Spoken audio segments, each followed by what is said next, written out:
shedding 6 times.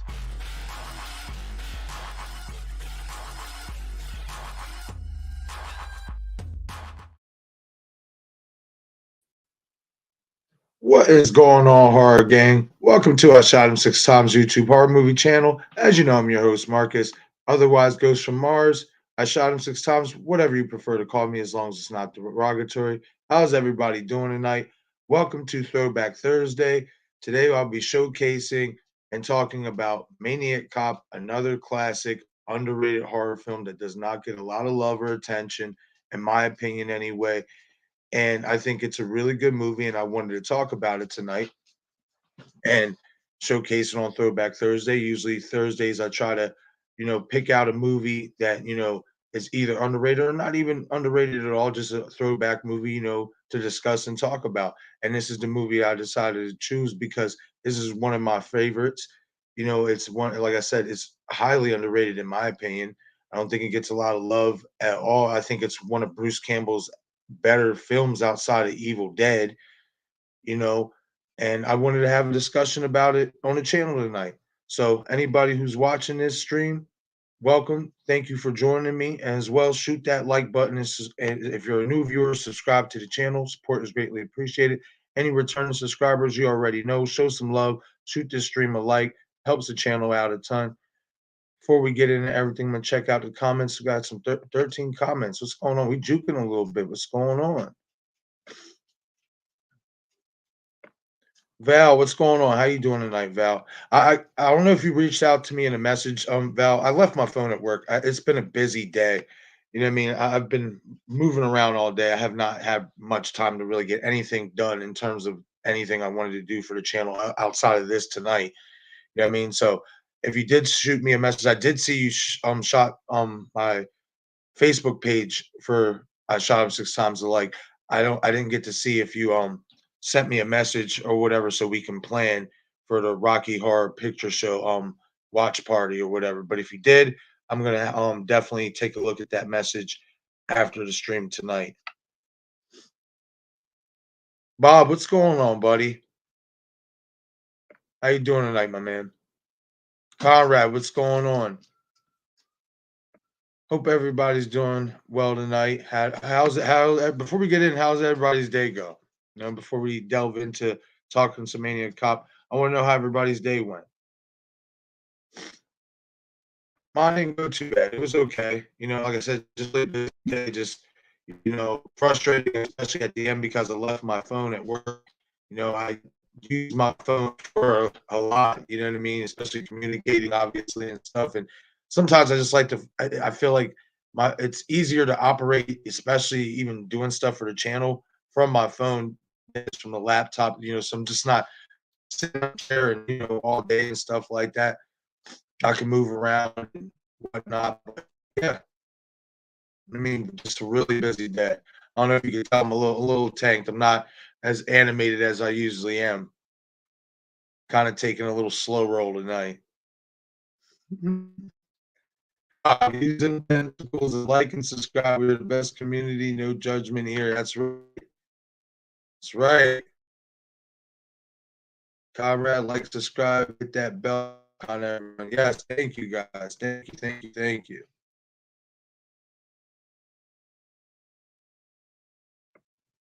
Bob, to be honest, just had a few beers to ease the nerves. It helped being the guest here with Marcus and Craven before I had to stream with Craven tonight. Hell yeah, man.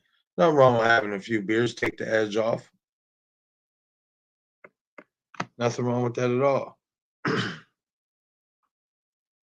Conference at work was crazy and busy. Now just finished dinner, picked up some KFC. Okay. And I wish I could eat KFC, Conrad. I can't do it anymore. It's not the same to me anymore. It's just too greasy. I mean, at least the way they make it around my parts, anyway, and stuff. I don't know. Every place is different, you know what I mean? But around here it's a little too greasy for my liking. And I like chicken that's crispy and has a lot of meat in it. Down here it's like a lot of skin and seasoning and not a lot of meat. So I can't really mess with KFC. And Popeyes down here as well was a big disappointment when they first opened. I remember when they first opened the Popeyes out here. I was all hype, you know what I mean? Wanted to get some of their chicken or whatever. So I sent my sister out, was like, hey, go get his family bucket, whatnot. You know what I mean? I'll pay for it. You know what I mean? Take the money and, go grab it. She comes back and she just looks at me and I'm just like, "What's up?" And she's like, "I don't think you're gonna want this. I think you're gonna want me to go back." You know what I mean? And, I don't mind going back, but I'm gonna need some gas money or whatever. I took a look at that chicken. I was like, my gave her like 10, 15 bucks for gas, said, let's get in the car. We're going back out there. We're getting a fresh order. I ain't playing that shit. I went right in that store in that restaurant. I showed them, what they gave me. I was like, "Look, you know what I mean? Like, this is uncalled for. It's just chicken. You know what I mean? It's not that hard to make. You know what I mean? And stuff like that." And I mean, I was blunt. I'm sorry. Like, look, I try to be nice because I work in the restaurant industry. I try to be nice. You know what I mean? But when you mess up simple things, it's irking. I'm sorry, it is. How do you mess up frying up some chicken? I, I just and how do you overcook it to the point where it's dry to where it's literally when you bite it, you about to break a tooth. Like, you know what I mean? Like, and that's how it was. And I went right back out there with my sister, and I was like, nah, we're either we're gonna get a refund or we're gonna get fresh food. And they not only gave us fresh food, they gave us a little extra. So, you know what I mean, came out on top with that one. And it was actually pretty good when it was fresh. So, yeah, I just like I said, around here, around my parts is, those chains, you know what I mean? Those name brand chains like KFC and Popeyes ain't the greatest. I will say I'm a big fan. I mean, you got to go, I want to say outside of Harrisburg. Yeah, right outside of Harrisburg, because that's where me and my friend went on the way to Horror Hound or whatever. That's the way we took anyway. Excuse me. Roy Rogers. And there's another one in Maryland. But Roy Rogers, what? Their chicken pops. Oh my God. Love Roy Rogers chicken.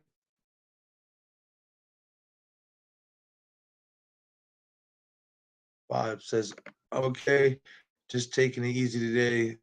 Looks like soon. Good old rain. But yeah, buddy, ain't no wrong with taking it easy. Sometimes you gotta have these days where you just take it easy, stuff like that. And can't go super hard. Just gotta relax and just have a smooth day.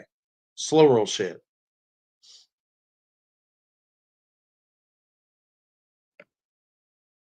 Oh yeah, Conrad and Val. If you guys have not ever tried Wawa's, try out Wawa's. Wawa's is slapping too. Wawa's is the shit. Definitely, definitely good stuff coming out of Wawa's. Can never go wrong with a Wawa's, in my opinion. And that's the crazy thing is that every Wawa's I've been to is good. Like, you know how you always have those chains, right? And there's even if you run into a few good chains that run the business properly, you always run into that one that is not ran properly, and the food don't taste that great like it's supposed to. Service ain't that great or whatever. Every single Wawa's I've ever been to, the food is on point and everything else is on point. Wawa's is the shit. That's right, Conrad. That rain never stops. Hell, we're getting more rain in May than we did in April here in PA. All right, guys. So let's delve into the conversation. Maniac Cop, 1988 film, directed by William Lustwig. A very underrated classic, as I had stated in the beginning of the stream, in my opinion. This movie, this movie, it's so, in my opinion, it's really, really fascinating and it's actually a cool movie because it's one of those rare movies that you have obviously a law enforcement, what I mean, official be I mean, we've seen it in action movies, where cops, turn on each other and stuff like that. But you never really seen it much used in a horror movie, you know what I mean? And I thought that they did a really good job with the storytelling explaining, why, he's obviously going around the city and, taking, justice into his own hands and just killing random people and et cetera, et cetera. Because this was a guy, Matthew Cordell, who was played by Robert Dazar. This was a guy who bled blue. He did his job to a T. He took the bad guys off the street. He took pride in his job. And then he was set up by his own comrades, the same brothers who were sworn to protect him. And not only did they turn their backs on him and frame him for, a crime he didn't commit, they threw him in the very same prison where every single criminal the man had ever locked up was being held. You talk about some backstabbing shit.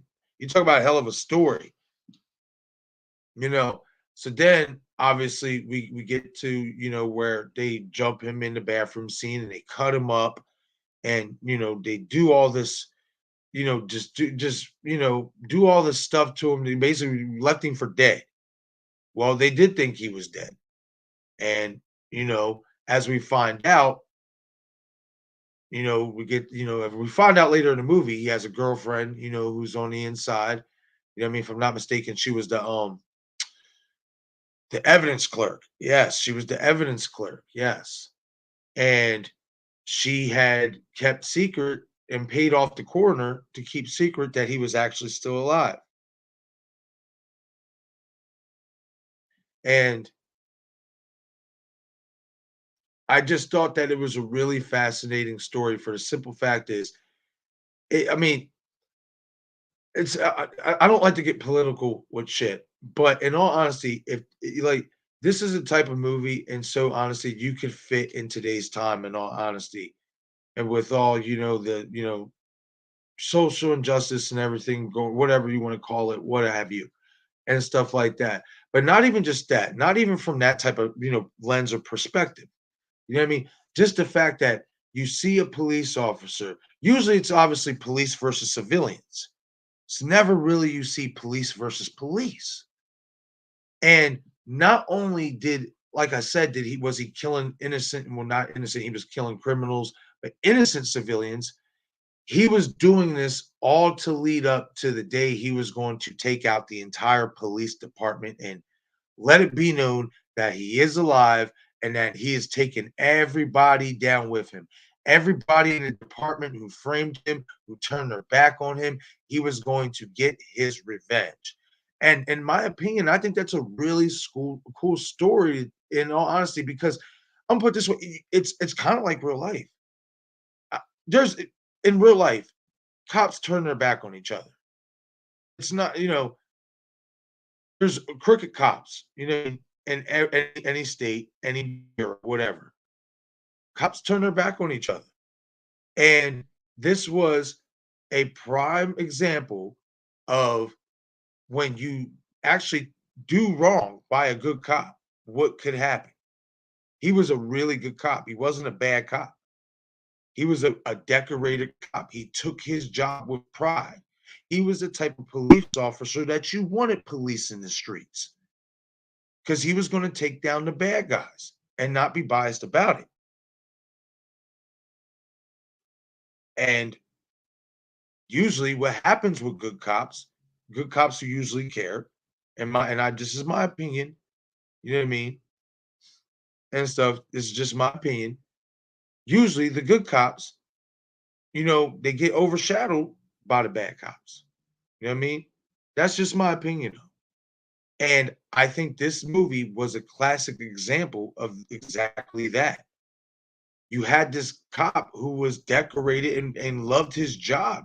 He took pride in getting criminals and cleaning up the streets, all to be backstabbed by the very same system, the very same, the very same people who took in the oath with him, all to be backstabbed by the people that he was sworn in to protect.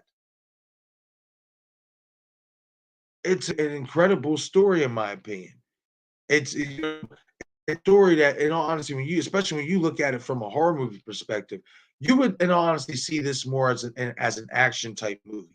You would see this more an action movie, like corrupt cops, stuff like that. Very rarely would you see, a cop be featured in a horror movie, and it's not like like I said, he wasn't corrupt. You know what I mean? He was one of the good cops who just got fucked over. You know what I mean? One of the good cops that got fucked over, by the corruptness of the system. And it's a sad story. It really is, because it paints a picture in society that this does happen. Good cops don't get enough credit, and the reason why is because you got fucking bad cops that will sit there and bury them, and that is the truth. I mean, we have good cops. You know what I mean? This is why I think this movie could even fit in today's times. You know what I mean? You have good cops out there, but this is a classic example of when you have corruptness and crookedness. Sometimes, the good guys don't always win, and we know that.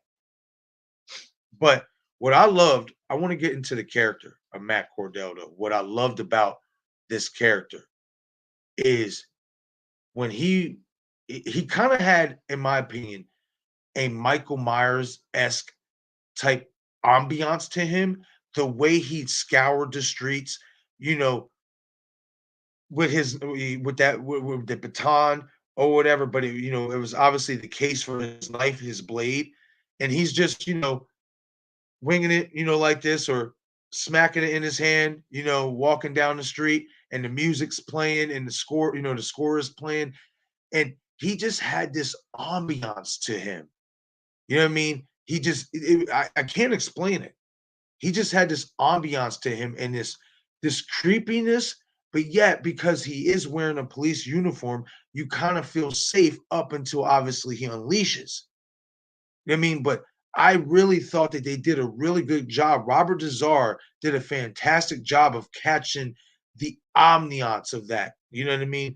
A police officer in uniform scouring the city streets, protecting the city streets, but all to find out he's not protecting the streets no more.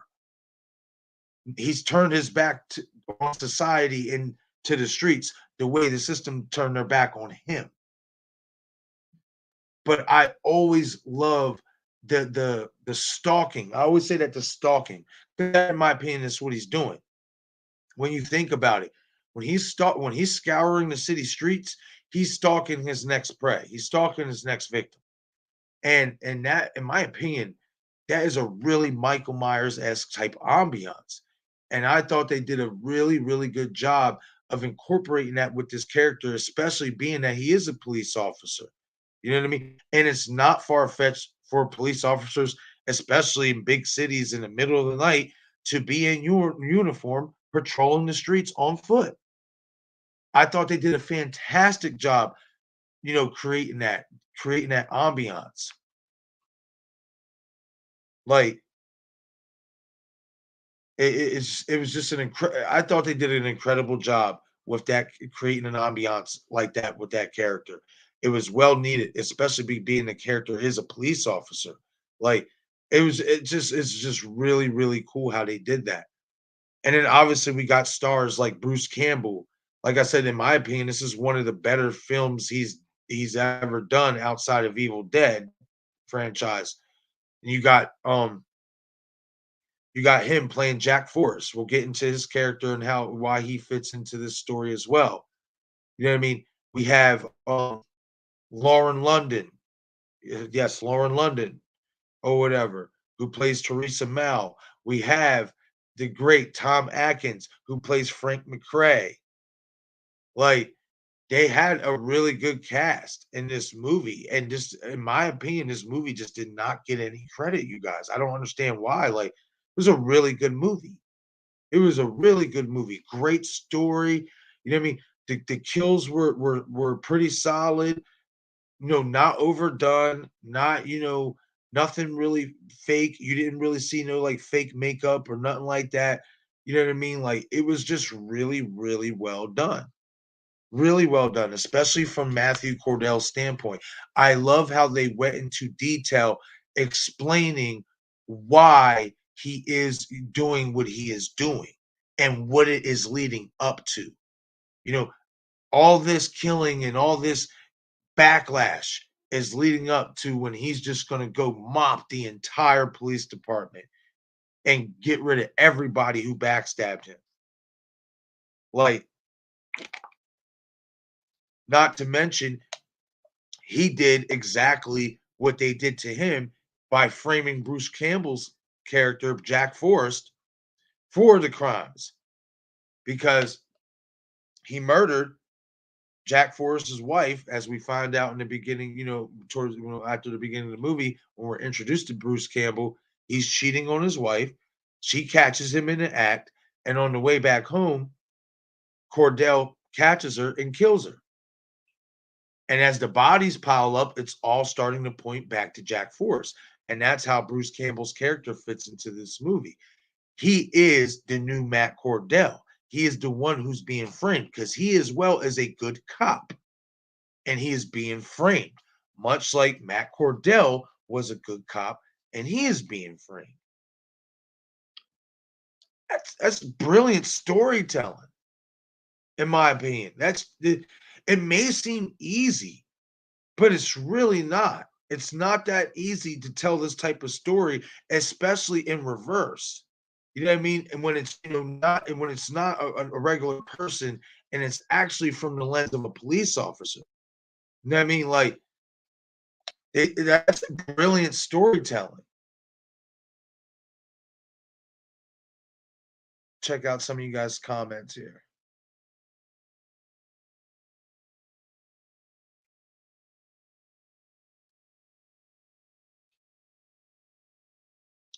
I mean, I agree. I agree. I agree to an extent about it being police brutality. I mean, the reason why I say this is because now, obviously, what he was doing was police brutality because he started killing innocent people, etc. You know what I mean? But I'm not. I mean, how can I say this? I'm not taking it in as a type of police brutality. Like, excuse me. I'm looking at it as if he is basically turning his back on the very system that turned their back on him. And it's not obviously innocent civilians' fault, but when you think about it, he was an innocent civilian as well. And he was framed for a crime he did not commit. And they left him for dead. So I mean, in my opinion, it isn't the type of police brutality that we see today, but it definitely the murders that he was committing is a form of police brutality. It's just not the type of police brutality and like that we're really used to seeing. You know what I mean? I feel like it wasn't, I'm gonna put it this way. I don't feel like he really wanted to kill those people, those innocent people. And keep in mind, a couple of them really weren't innocent. They were criminals. You know what I mean? But the ones that were innocent, however, I genuinely think he didn't really want to kill them. But in order to execute his plan in framing Jack Force, and in order, to obviously get his revenge on the police department and cause as much chaos, that's just, obviously what he did. I genuinely I don't believe, I still think he had a heart deep inside for civilians. This is just what he had to do. They turned him into a monster. You know what I mean? And that's what I believe. They turned a good guy, a good cop, into a monster, into a brutal killer.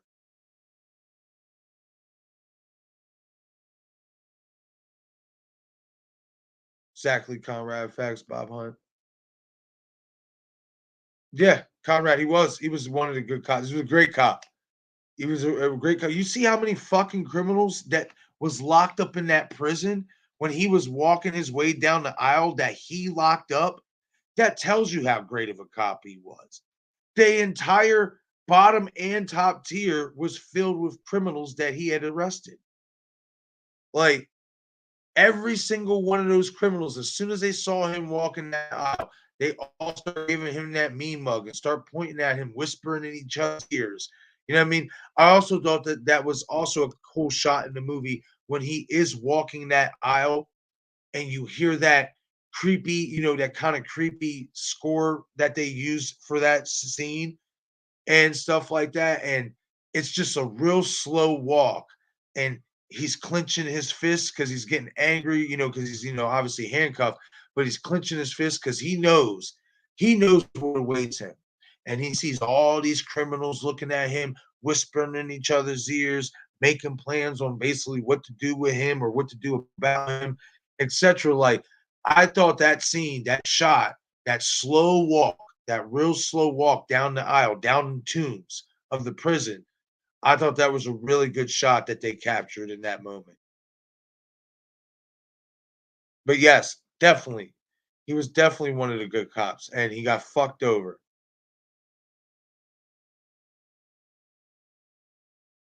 It's very well done, and I still find enjoyment in this. Oh, absolutely. I like I said, I love Maniac Cop. That is on one of the like that's one of the movies and franchise. I actually enjoyed 2 and 3 as well. You know what I mean? I actually that's one of the ones that get a love from me.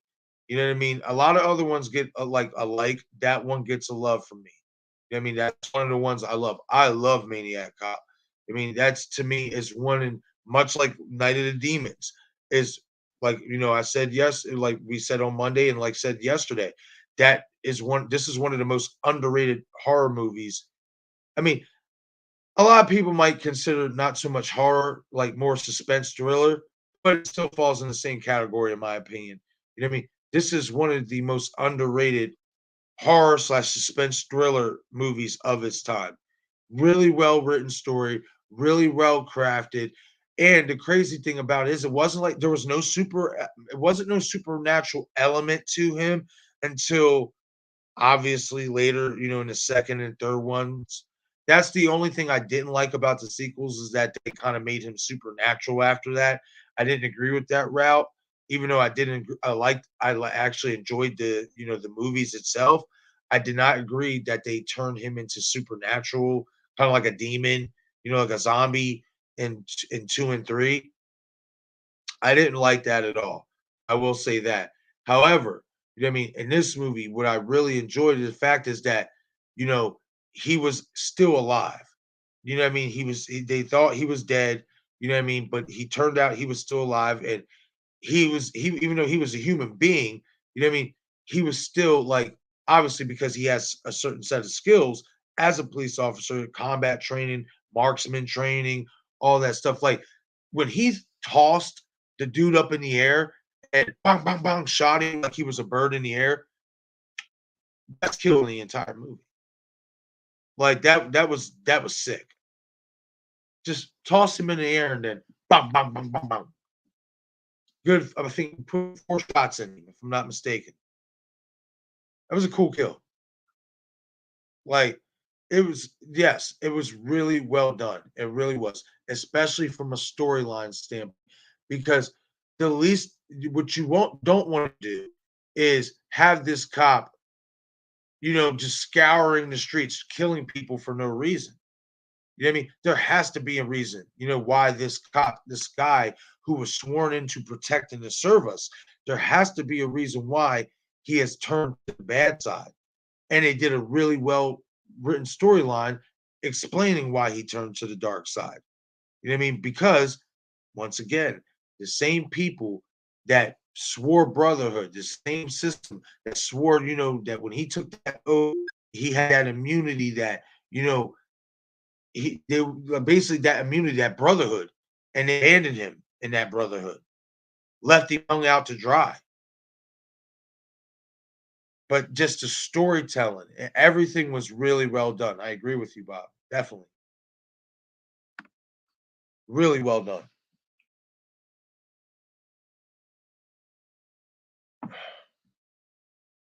Val says this one hits close to home for me personally.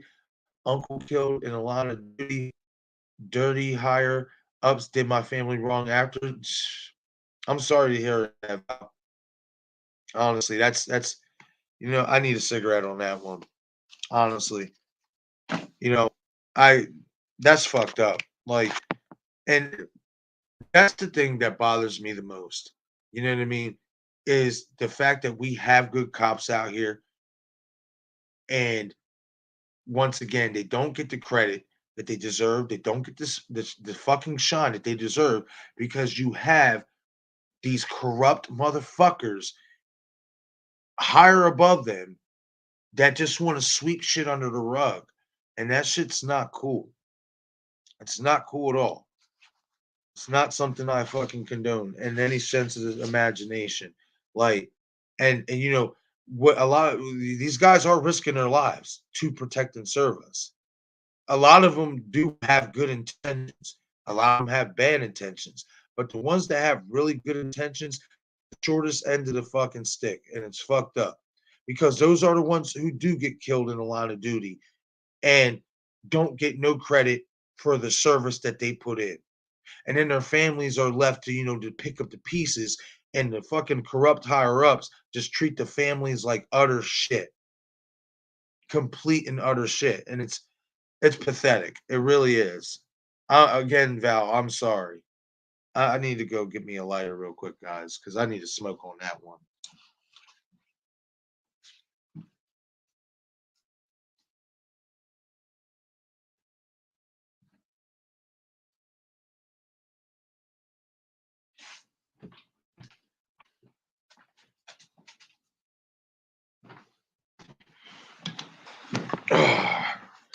But yeah, absolutely. Like that's fucked up. Again, Val, I'm sorry that you and your family had to go through that shit. And I commend your uncle who served, in the line of duty and unfortunately lost his life and didn't get the proper acknowledgement, or you in the rest of your family didn't get the proper treatment that you guys deserved. That's fucked up.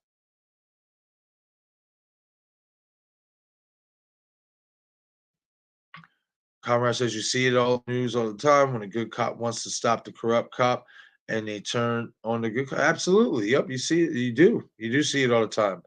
You do. It's fucked up. Like it really is. It really, really is. Like it's sad. You know what I mean? Because like I said, it makes the guys who really want to come out here and risk their lives just to protect and serve other human beings. You know what I mean? It just it makes them look bad, and not even bad. It just they just fuck those people over so much. I don't even know how to explain it. But yes, that's why I love this movie because it captured that. It captured that exact type of story. A great cop who is dedicated to his job, who wanted to clean up the streets in the city that he was serving, who wanted to, be a good man, who wanted people to be safe in his community, and the people, the higher ups that, are supposed to have his back, shit all over him. And I thought that was William Luswig did a really good job capturing that. In all honesty, he did. I think that is a story that needs to be told more often. In all honesty, especially in society, because it is so resignatable with society, as you obviously seen Val's comment.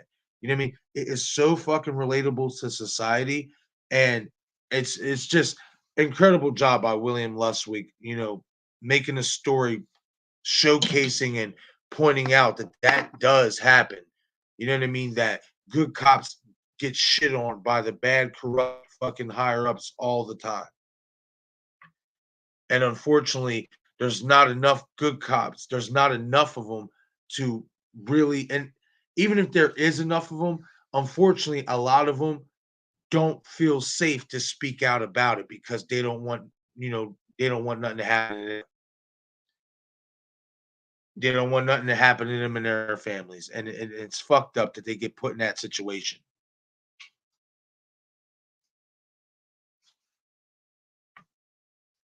Yes, Conrad, absolutely, I agree. They should have. I feel like this. In all honesty, they didn't need to make another Maniac Cop 2 or 3, in my opinion, because he was human. You know what I mean? one, and I mean, I get it. He survived, the whole bus crash and stuff. But at that point, you know what I mean? Like, I just feel like they really just made. I feel like they didn't really turn him into supernatural until three. Now that I think about it, because he did survive the bus crash, but you started seeing more of that supernatural element creep in, especially in two for sure. You started seeing the groundwork being laid for it.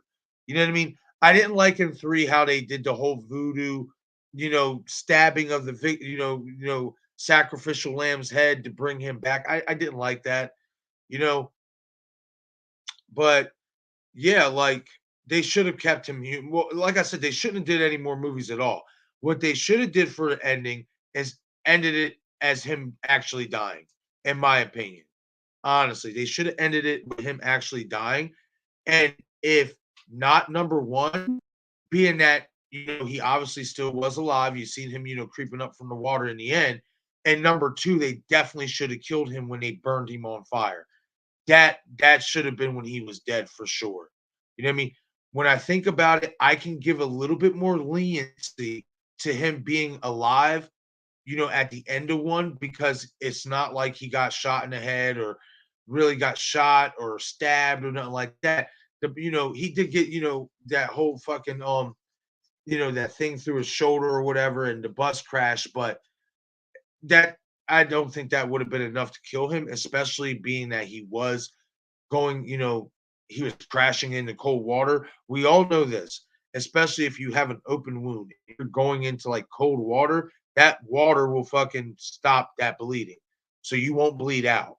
You know what I mean? Even you'll still obviously have the wound, but the salt water from the lake or whatever, the ocean, whatever, that will sit there and stop you from bleeding out.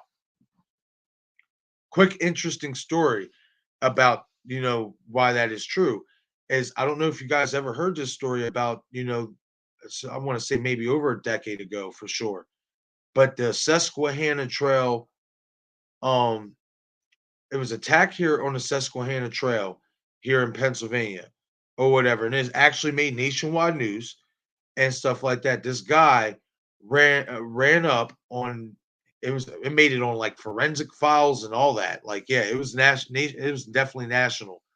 Made it like 48 hours, some type of show like that. But this guy basically shot this girl, her boyfriend, in the Susquehanna River and left him there to die. He shot them both like in pretty good spots. I think one got shot in the head, if I'm not mistaken. And because they were in that cold water and that salt water, they didn't bleed out and it kept them alive. And they're still alive to this day.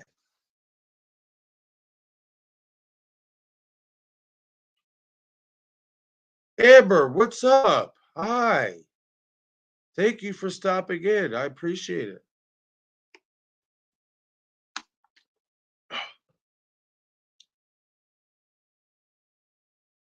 Conrad says like zombie Jason. Yeah, I agree. That's what they turned him into, in all honesty. Like like his face in part two, he looked too much like a zombie. The water wouldn't have did that to him. You know what I mean? Like it just wouldn't have. They made him look too much like a zombie. And then obviously in three, they did the whole voodoo shit, bringing him back. I didn't like that. But the crazy thing is, I still enjoyed both of those movies. I did. I enjoyed the franchise as a whole.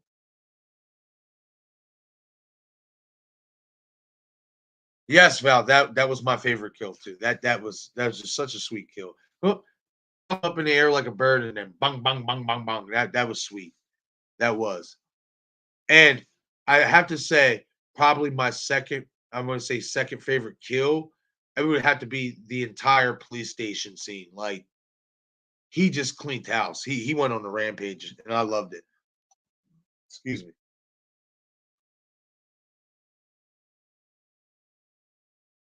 Yeah, well, we're praying for that, Conrad, for sure. We're definitely praying for that. I have optimism that someday that a lot of this corruptness will hopefully get cleaned up. I maybe I'm being too gullible to the fact, but I'm optimistic. I'm optimistic. You know what I mean? I see good people like us, you know what I mean? And that's what keeps me optimistic.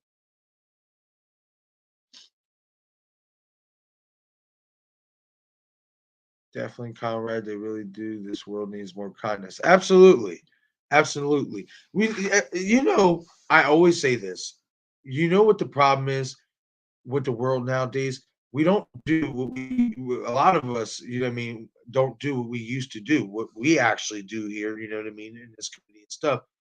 We don't love thy neighbor enough anymore. We don't. We do not love thy neighbor. It's like a lot of people want to be confrontational with each other and not like each other and not get along. And it's like, why? Why? What's the point in not getting along? Like, what's the point in being at somebody's neck? What's the point in like having an issue with somebody? I don't understand that. But unfortunately, these are the times we're in right now. Unfortunately.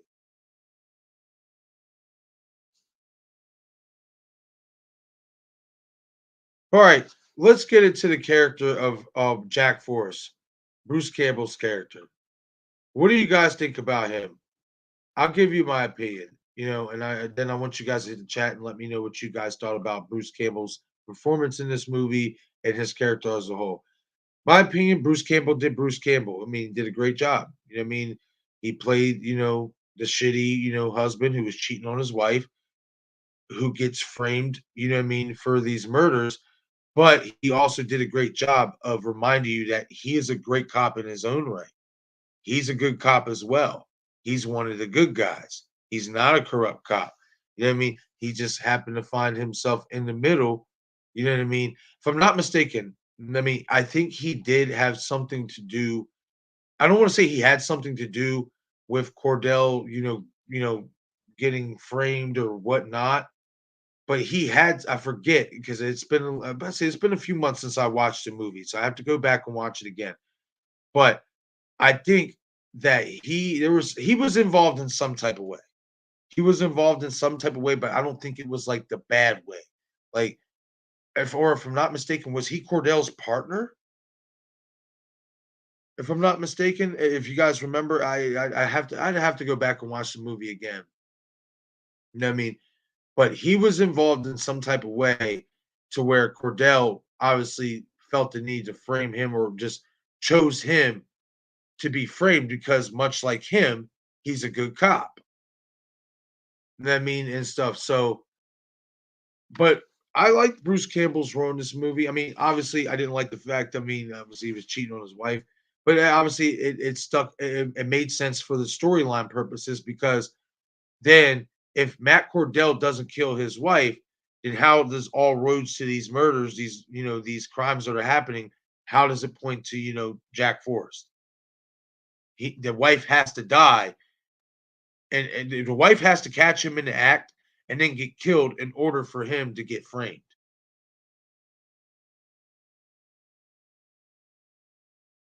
She fell right into Cordell's trap. But in terms of the character Jack Forrest, I liked him. I liked him, even though obviously he was cheating on his wife. As a character and as a cop, like you could see he was a good cop, and I liked him. And maybe it's just a bias. I just like Bruce Campbell. You know what I mean? He's a great actor. You know what I mean? He just seems like a real genuinely chill guy. It's just like, how can you be mad? Whatever role he plays, I can't remember a bad role he has played. You know what I mean? So, like, I thought he did a great job. I also thought he did a great job of, you know, playing like that, like I'm like, no, I'm innocent. I'm not doing this. You know what I mean? Like, he did a good job of making it believable, which he always does a great job of doing. You know what I mean? Which is why, in my opinion, Evil Dead was so good because he, even though it was so tacky and so unbelievable, especially with a lot of the special effects, his performance, his reactions, his facial expressions is what made it believable. You know what I mean? And he always knocks it out of the park, in my opinion.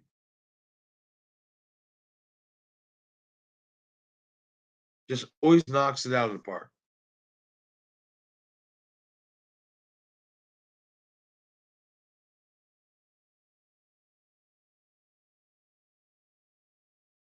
Absolutely.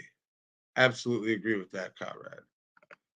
Val, I liked his performance in this movie, and same for me, Marcus. Just love Bruce Campbell. Absolutely. You know what I mean? Another thing he doesn't get enough, another franchise he doesn't get enough credit for, and it's not a movie, it's a TV series, is Burn Notice. He was amazing in Burn Notice. I love that series. Him and Jeffrey Donovan was that chemistry was just so good between them two. He don't get Bruce Campbell, in my opinion, doesn't get enough credit for a lot of the stuff he did outside of Evil Dead, in my opinion.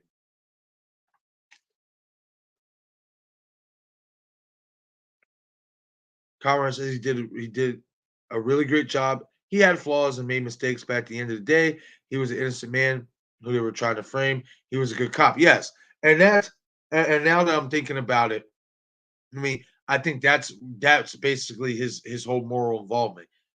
Cordell knows he's a good cop, so he's framing him, and it's an homage to him of what happened to him for sure.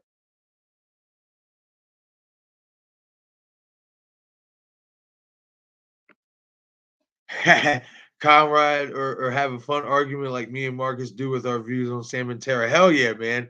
I love when we get into that conversation. You know what I mean? Because you get like you said in back like we said backstage after this past slasher Sunday, Bob. You can feel the passion, man. Like you can feel the passion for sure. Like you definitely can. You know what I mean? A lot of people, especially new people who watch, our streams, you know what I mean? When we start to, get into our, little debates and stuff, might be like, oh shit, these guys are, starting to argue. It's like, no, we're just having a fun debate. You know what I mean? We're so passionate in our beliefs, you know what I mean, that we're willing to debate each other about it. And there's nothing wrong with that. That's what makes this even more fun, in my opinion. You know what I mean? I love that. I relish in that, in all honesty. I love it. It's fun. That's fun for me. Honestly, I wouldn't have it any other way. You know what I mean? I want, people who I have on my stream, especially if we don't have the same view or take, I want to see your passion on your take. You know what I mean? I have no hate, no qualms with that at all. I mean, I embrace that because I'm gonna be the same way.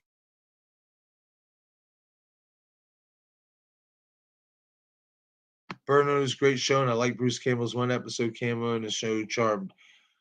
Did not know he did a cameo on Charmed.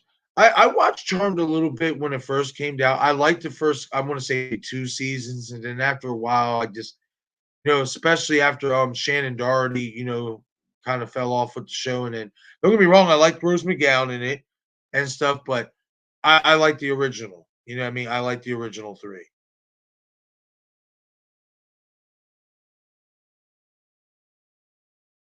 Val, Tara is sus. Conrad, I think Sam is sus. Oh man, this is getting really interesting. We are not alone, Bob. We are not alone. It seems like Conrad and Val has now joined the debate desk. Oh man, this is great. That's great. That's good shit. Burn Notice is my top 5 TV shows. Started to watch it because of Bruce Campbell. Absolutely, I can agree with that. I mean, Burn that was a really good show. Every season was really good. Like I remember, I want to say the first 3 seasons I didn't watch, and then it was like the fourth season. I said, you know what? I'm really just gonna watch it. You know what I mean? See what's up with this. And I watched the whole fourth season. And I loved it. And then I went back and binge watched it. Obviously, the first three, and then start keeping up with it after that and stuff like that. I was really upset when they ended it.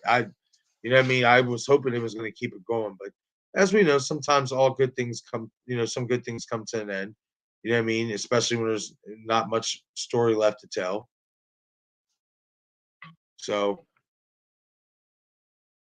I like the fact that Jeffrey Donovan is actually in Law and Order. I'm a fan of his. I like him. He's an underrated actor in my opinion. I like the fact that in his basically in his older like career, now that he's more old, a little bit more older, it's like he's getting more parts. You know what I mean? Like I always liked him. Hell, I even liked him in fucking Blair Witch, um, the Book of Shadows.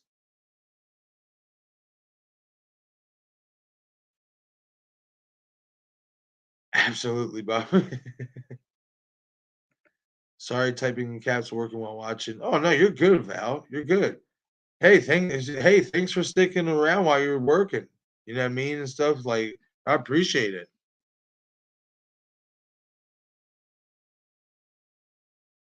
That's right, Bob. It's all good. You can caps lock all day. That's right. Don't yell at me, Val. Just kidding. Thanks, Bobo. Thanks, Bobo. Good stuff. I'm sure that was a typo, but that's funny. Conrad, I watched Charm because of Rose. Hey, man, I mean, some people like Rose more than Shannon Doherty. I mean, like I said, I didn't hate her in it. I thought she did a good job. I just like the original. You know what I mean? I like Shannon Doherty. I do. I guess it's a bias because I grew up watching her in 90210. So,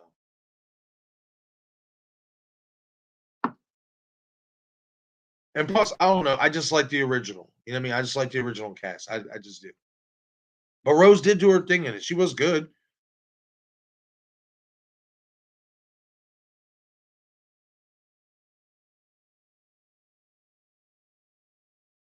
Oh, I mean, well, Conrad says Devontae loves us. I mean, yeah, you know what I mean? He obviously does, but I will say this. You guys did a great job of if he did come in, this stream already or whatever, because I didn't see him. So if he did, and obviously you guys got him, thank you. I mean, like I didn't even notice if he was here.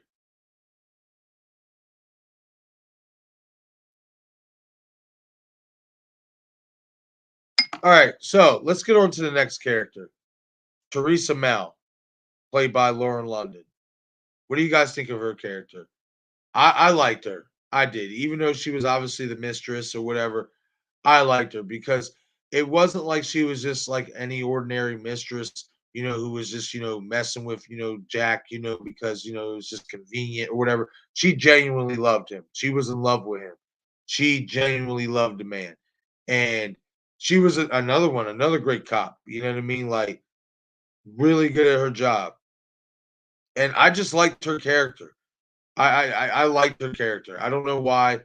I guess, because especially like you felt for her. I guess you could even though she was the mistress, and I guess, in a lot of movies it's hard to get behind the mistress. You know what I mean? It's because it's like, oh, you home wrecker or whatever and stuff. She's actually an exception. I enjoyed her character. And what I liked about her too, she had guts. She wasn't afraid to, get her dirty. That's what I really liked about her. She went at she went right at Cordell. You know what I mean? She had no fear. You know what I mean? And one could say, oh, well, she is a cop and stuff like that. That doesn't always mean anything. Shit, cops get scared too.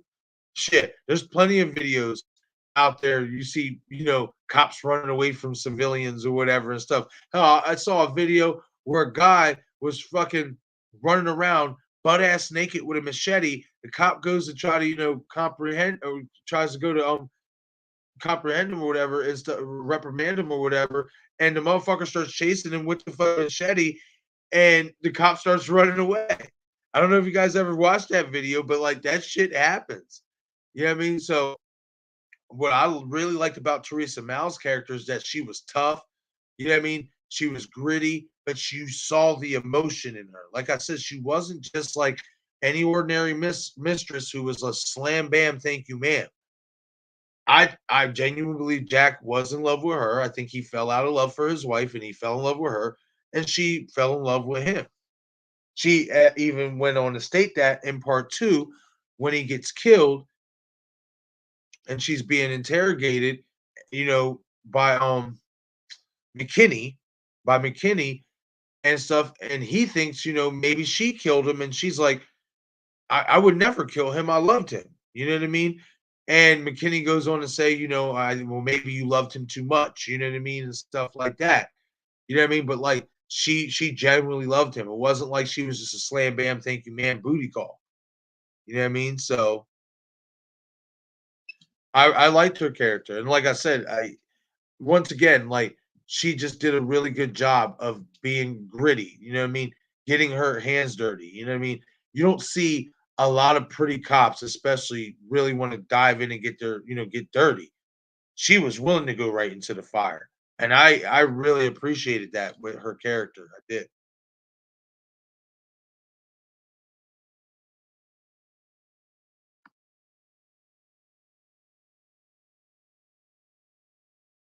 And not only that, once again, it's not like even when the wife caught them, in the act or whatnot, it wasn't like, in all honesty, she was all cold about it or not. If anything, it was, Jack who was really cold about it. You could see she felt bad for the wife or whatever. She did. You could see she felt bad. You could see her humanity.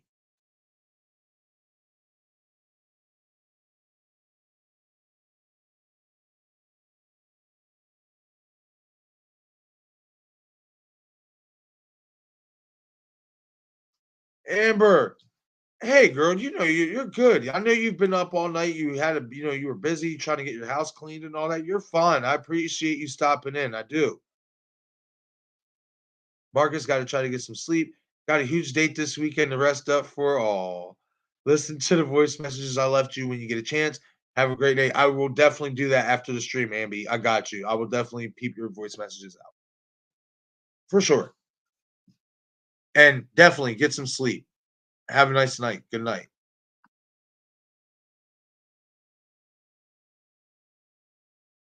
But yes, I really liked it too. I like I said, this movie was just really well done from the characters and everything. Then you have Tom Atkins as Frank McRae. Like, and he was the one. You know what I mean? McRae, you know what I mean? We'll delve into McRae here in a second. We'll delve into McRae here in a second. I want you guys' opinion. What is you guys' thoughts on Teresa Mal? What do you guys think of her character? Do you share the same opinions and sentiments as I do? Or do you guys think that, do you guys have a different opinion on her? Do you guys not like her? Do you think she's okay? She's in, eh? Let me know what you guys think about Teresa Mal.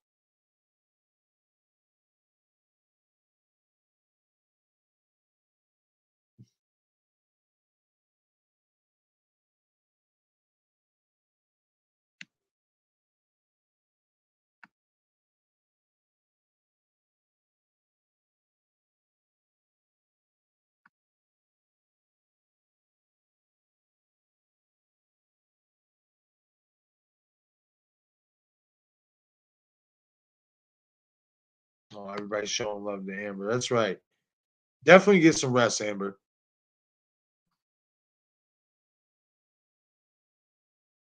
And I know you're so excited for this weekend. I'm happy for you. You're a good person. You deserve it.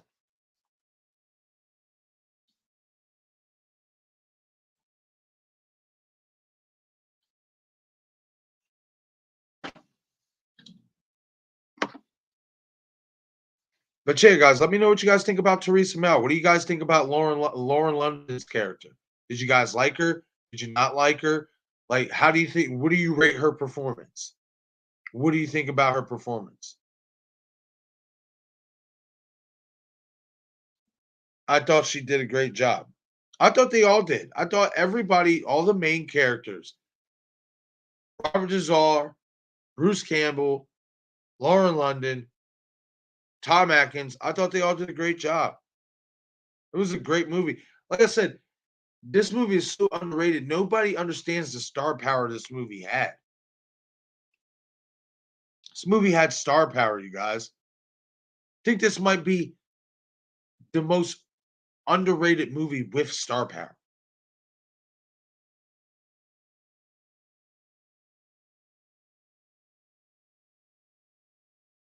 Oh, absolutely. Yeah.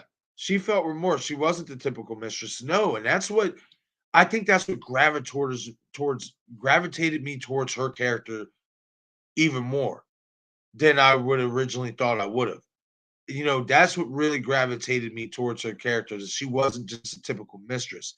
She was in love with him, and he was in love with her. They obviously just didn't know how to obviously bring it out into the light, especially keep in mind they obviously were police officers, kind of like, partners, on the force. So sometimes that is frowned upon, which is why they were trying to keep it a secret, as well as obviously keep it a secret from his wife. But absolutely, I agree. Definitely wasn't a typical mistress. And Val, I was just typing that, Conrad, not the typical mistress. No, not at all. I agree. I totally agree. You're good, Bob. Do what you gotta do, buddy. But yes, I totally agree. She was not the typical mistress. You felt the emotion. You felt that she felt remorse. You felt, but most importantly, you felt that, like I said, she was in love with Jack Forrest's character. Like she was in love with him. You know what I mean? And she was willing to go through hell and high water to clear his name. You know what I mean? That's another thing. Like she had his back. Like she had his back.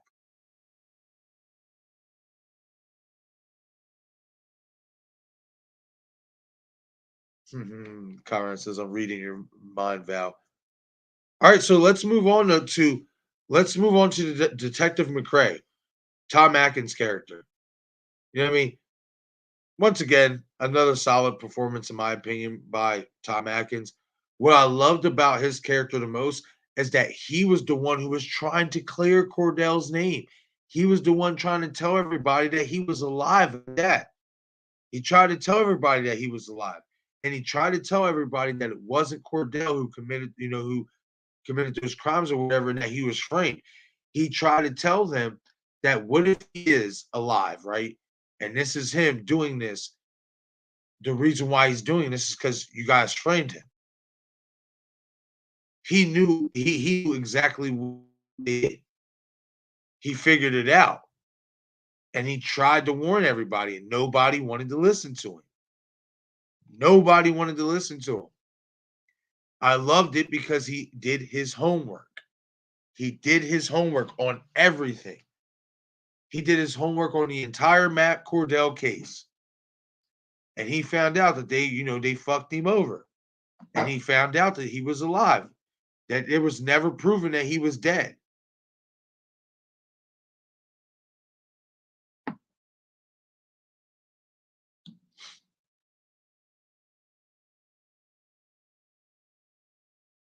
Yes, it was. It really was. It was a really good cast. Like when you really look at it, when you go back and look at that cast, especially when you look at Tom Atkins, how his star grew, especially after Halloween season of Witch. When you look at Bruce Campbell, Lauren London, she was in a lot of movies back then. She was a star back then. Like they had a really good cast put together. This movie just didn't get a lot of love at all. Don't know why. I don't understand it. But I really enjoyed Tom Atkins' character in this movie because, like I said, he was the guy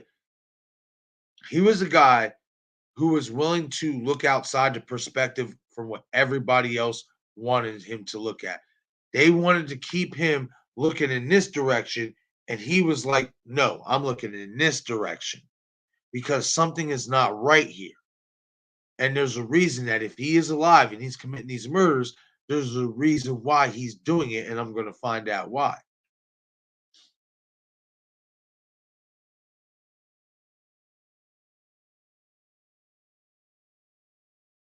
Cara says, just to let you know, bro, I'm going to be busy this weekend. I won't be able to make your streams. Hey, you're good, buddy. Hey, you got to do what you got to do, man. I appreciate you stopping in whenever you can. I understand when you can't make every stream. I understand everybody can't make every stream. I can't make every stream, myself neither. You know what I mean? Stuff. Hey, it happens. We all have stuff to do outside of here as well. But the fact that you pop in and you hang out when you can, that's what I mean. I appreciate that enough, man. And as well as whenever you can moderate, you know what I mean, and stuff. Hey, you got a life outside of this as well. We all do. You know what I mean? So I'm not gonna eat your lunch for not being able to, pop in over the weekends, buddy. Handle what you gotta handle, my friend.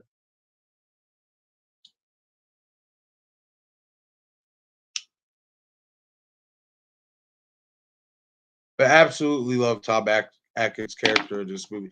I can't find a bad performance. Can you guys find a bad performance in this movie? Because I can't. Even the shithead weasel mayor, he was fantastic in his role. He bodied that part. He was a shithead weasel. Like, they just did a really good job from top to bottom with each character and their character development and how they fit into the story. Really well written and really well directed.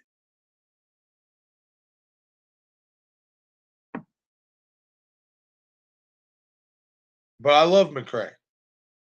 I really do. Because McCrae, like I said, he was the one who exposed the department for the corruptness. He was the one who exposed that Matthew Cordell was framed and wrongfully framed.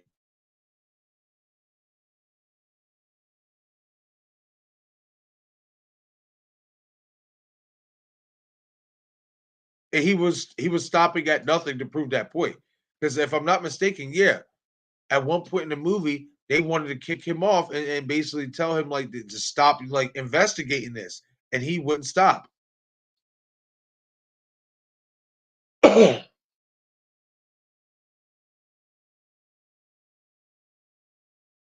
Once again, just another great performance by Tom Atkins in this role. This, like I said, and maybe I'm just going to repeat, this entire cast did a great job. This movie was really well written. I really wished when I look back at it, this would have just been a solo standalone film. Maybe Cordell dies at the end of this film, etc. I would have been okay with that. I really wish as much as I enjoyed 2 and 3, as much as I did enjoy those sequels, just the fact, especially that they made him supernatural in 3, like a demon, like a zombie. I really wish they just would have kept this as like one and done. Just one and done.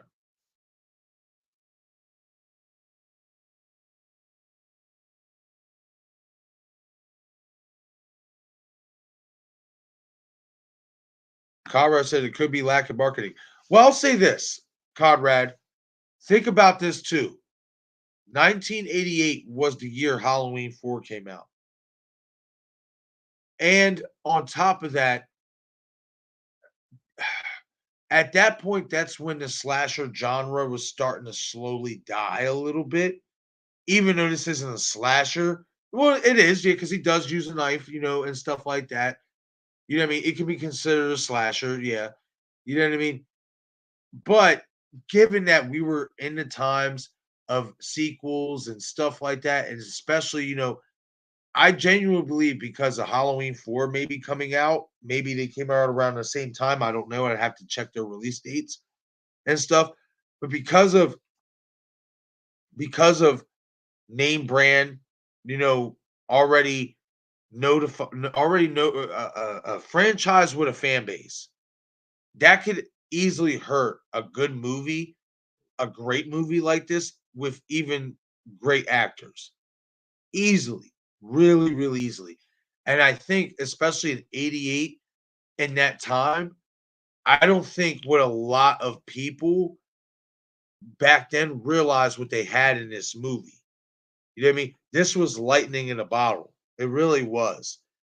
The way this movie came out, the ambiance, the tone, the score, the story, everything, everything, like about this movie is so underrated and is so underappreciated. Well, I mean, I'd like to think it gets a little bit more appreciation now, but not as it really deserves, especially given the people who played in the movie. They all did a great job.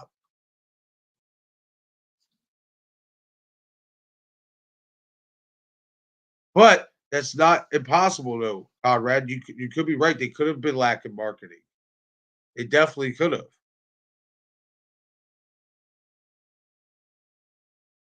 But I just also think it was just maybe it came out at the wrong time.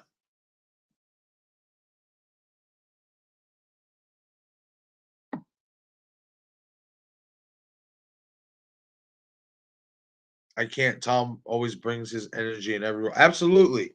Absolutely. I absolutely agree with that.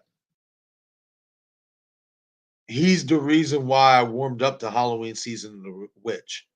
He's the reason I gave it a chance. And he's the reason I actually liked it. I actually like Halloween Season of the Witch. As much as I love Michael, I enjoyed that spinoff.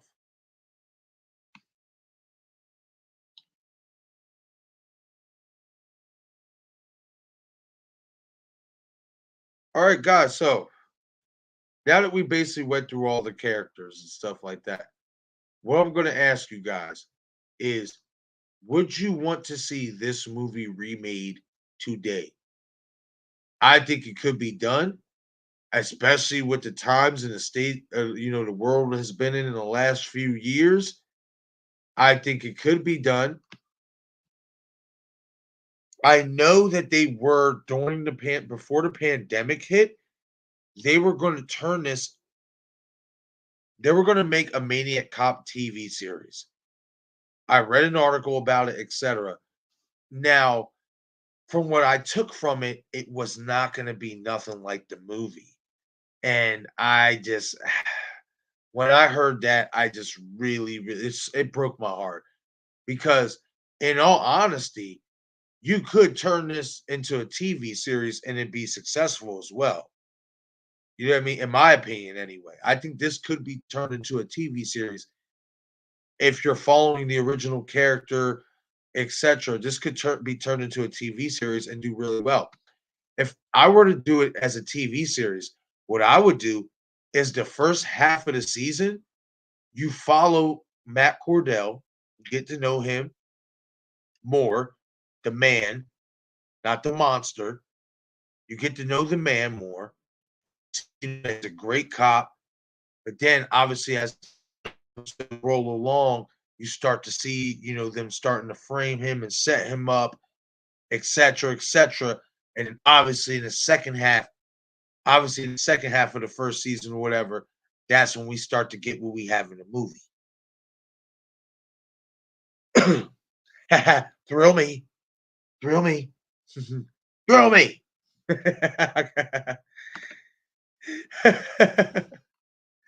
Definitely, definitely.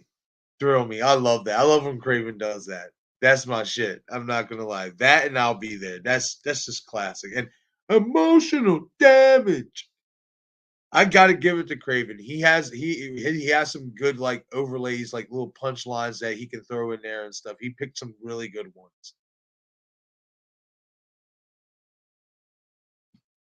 And that's something I will be incorporating myself a little bit along the line for these streams too.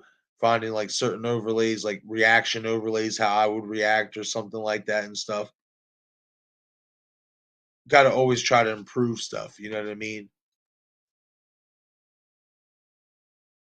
One thing, one thing I was one thing I see that Craven did, obviously, with his kicking back and Craven, and it was funny because before I heard him, obviously doing it or whatever, I was thinking about it myself for Shoot at Me Mondays. Like, man, should I maybe put like some music in the background, being that that's like, you know, the one day like that it's just like bullshitting, kicking back, just fucking answering questions, Q&A, you know what I mean, from you guys or whatnot.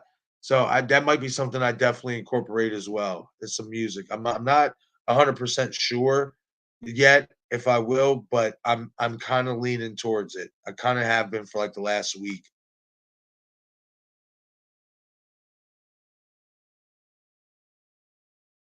Nightmare 4 as well. Yes, yes, yes. Hey detective, thrill me. That's right.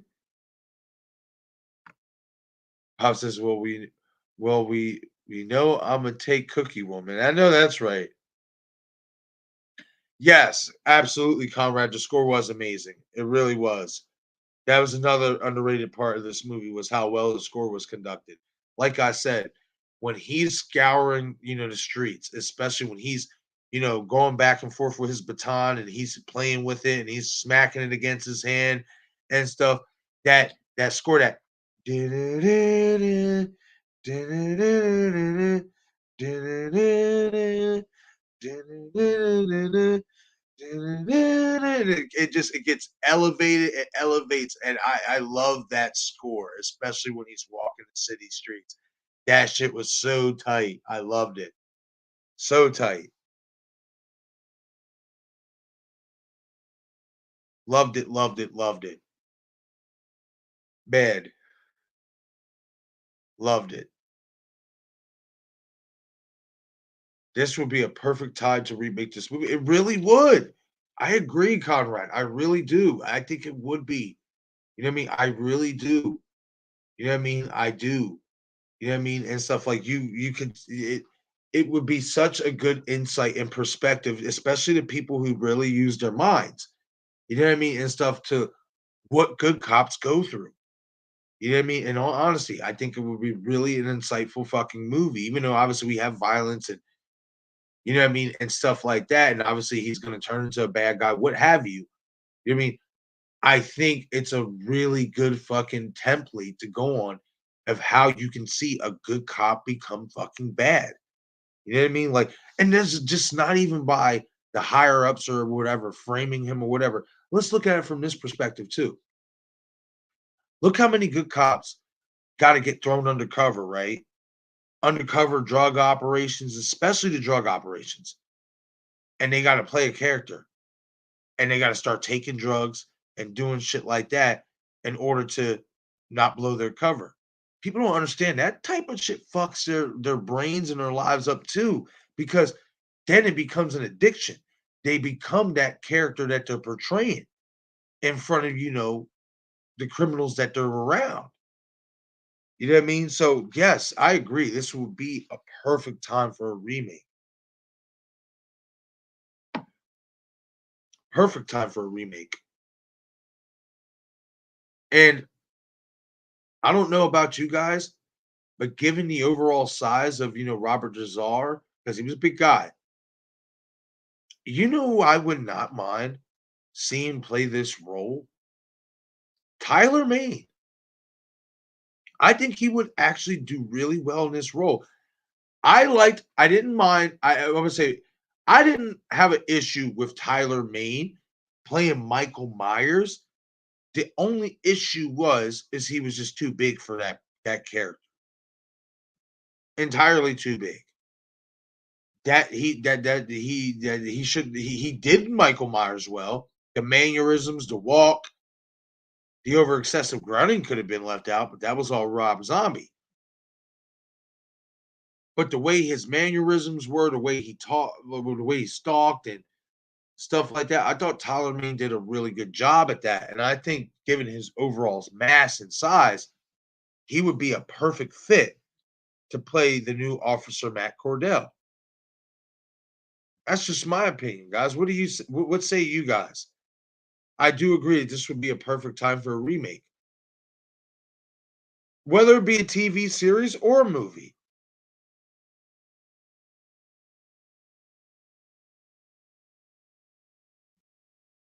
It really, it really would be a great one if it's someone who understands how to execute it correctly. Yes, Bob. And excuse me. I know we say this all the time with basically every movie and stuff like that, especially remakes and reboots and stuff. But for this movie especially, the storytelling has to be so on par with the original. It does. It really, really does. Because if you don't have it on par with the original, the message they're trying to send just won't click. You know what I mean? It just won't. I totally agree with you. It has to be properly executed to a T. The story has to be like "Mwah, Montebuelo," like dead serious, man. I agree with that. I agree with that. Conrad says, "What about James Jude Courtney?" Okay, what I'm gonna do real quick, I'm gonna look up Robert Dazar's height and size. Robert Dazar height,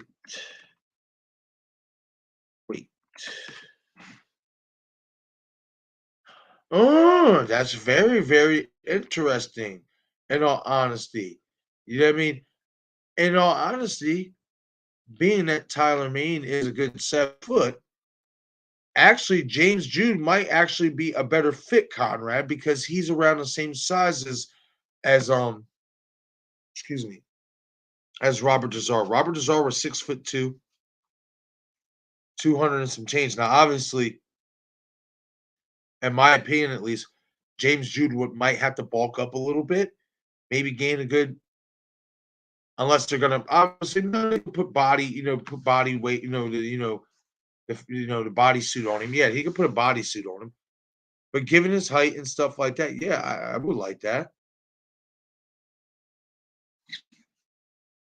Whoa, Bob. Ho, ho, ho, ho, Bob. Oh man. Hold on, let me take a swig of my water.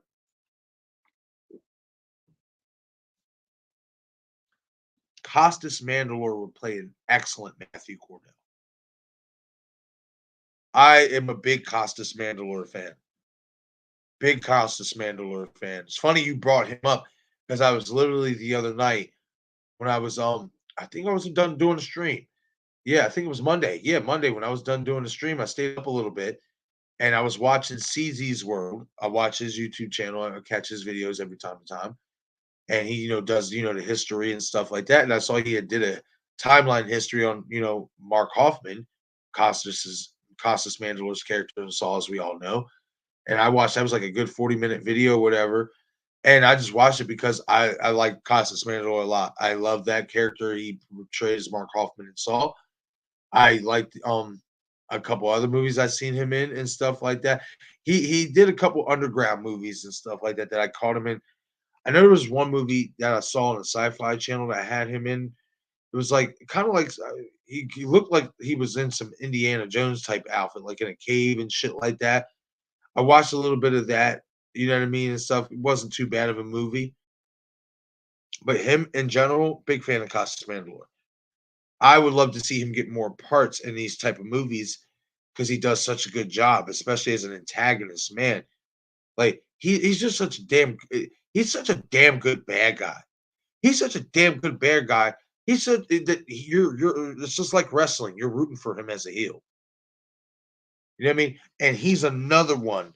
He's another one in the Saw franchise that I think we have to take into consideration. Did he really die in the bathroom? Like Saw Final Chapter. I'm not going to get into it. That is something in the future. I do want to do a future Saw stream talking about everything Saw and stuff. But that's one thing Saw Final Chapter, even though it's supposed to be obviously the final chapter and it wasn't true, you know what I mean? They left so many cliffhangers and so many unanswered questions that I can easily see Mark Hoffman still being alive. But that we'll see that for another stream for sure.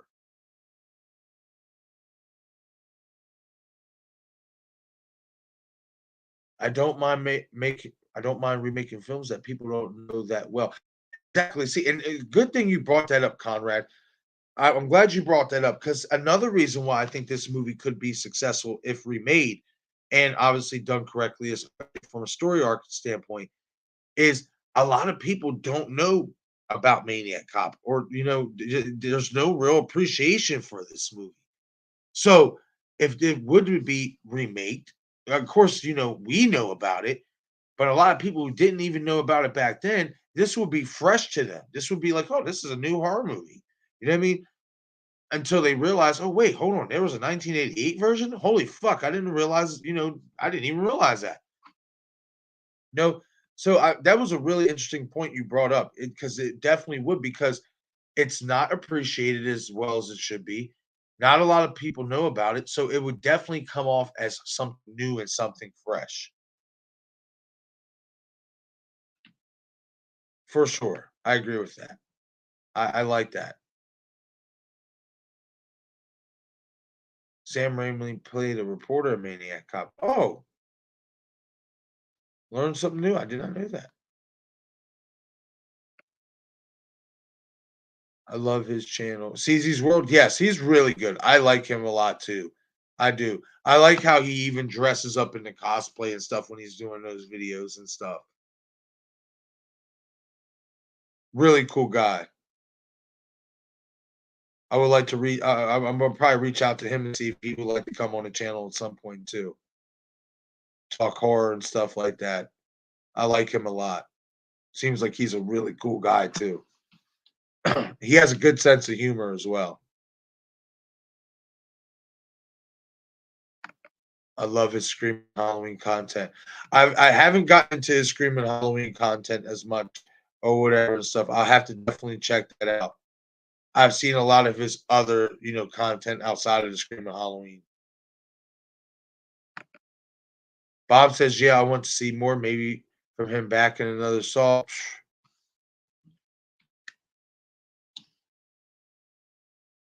Let's hope our answers are prayed, Bob. I mean, let's hope our prayers are answered. Ha, I so fucked that up.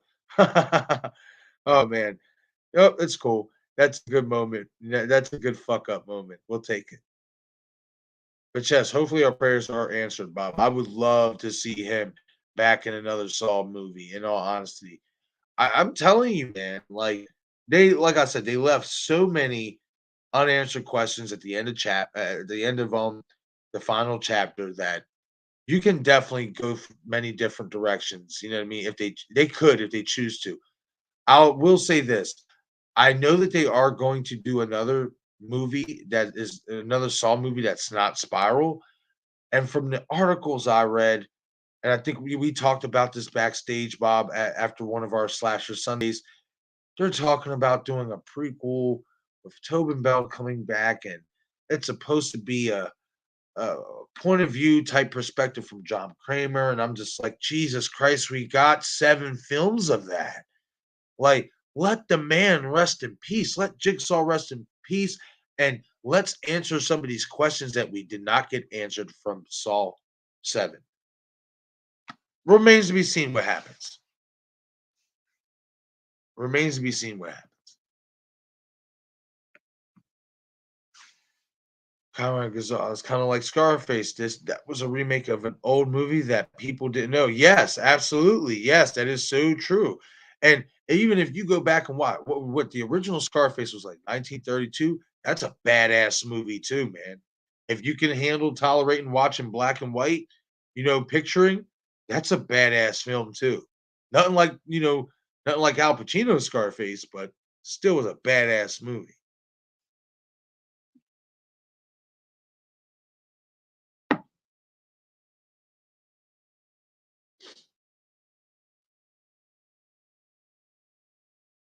And his LOL said he wants to come back as well. And I'd love an interaction with him and Chris Rock's character from Spiral. I wouldn't mind seeing that at all. I think especially with Spiral, you can definitely incorporate the old universe with this new universe in Spiral. And the reason why I say that is because we got to think, you know what I mean? When Samuel L's character was the sheriff, you know what I mean, or was the captain, you know what I mean? The original Jigsaw murders were going down. They were happening. You even heard him say it, Jigsaw copycat.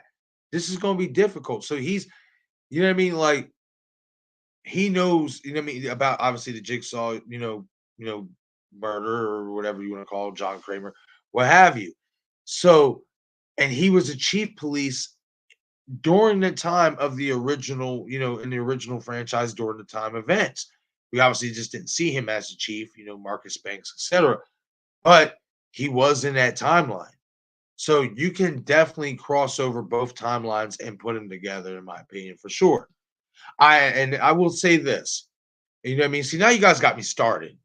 You know what I mean? You guys got me started. Think about this. Who the fuck helped Shank? Who helped Shank? I don't think a lot of people are asking that question. I mean, when it comes to Spiral or whatever, who was helping Shank, and who was the one making the traps? Because I damn sure don't believe it was Shank who knew how to make those traps. There is only a handful of people in the Saw universe who knows how to operate those certain type of traps. It would be Dr. Gordon, Detective Mark Hoffman, and Adam, who has been alive the entire franchise as well. He just never got revealed as alive. Definitely could tie in the old universe with the new universe. Who was helping Shank? If you want to tie in the old Saw franchise with the new Spiral spinoff and the new Spiral universe, start with that. Who helped Shank?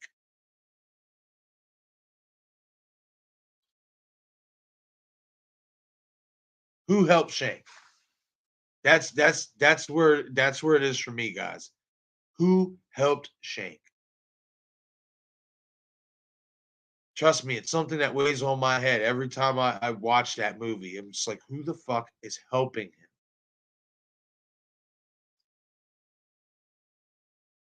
It has to be one of the originals. It does, in my opinion. I mean, we could say the one from Jigsaw, I guess. The doctor or whatever, the coroner. Oh, God, don't. My brain's bleeding even thinking about that. I would hope it's not him. I actually kind of forgot about him actually knowing how to use the traps and all that shit. That's because obviously, I mean, in my opinion, he sucked. That movie sucked. It was an atrocity. I mean, it's nauseating even thinking about it. But just in all fairness, Logan, yeah, that's his name, Logan. Logan could be involved with Shank. I just, in my opinion, would hope not one. You know what I mean? And I'm gonna lean more in towards it was the OGs, one of the OGs,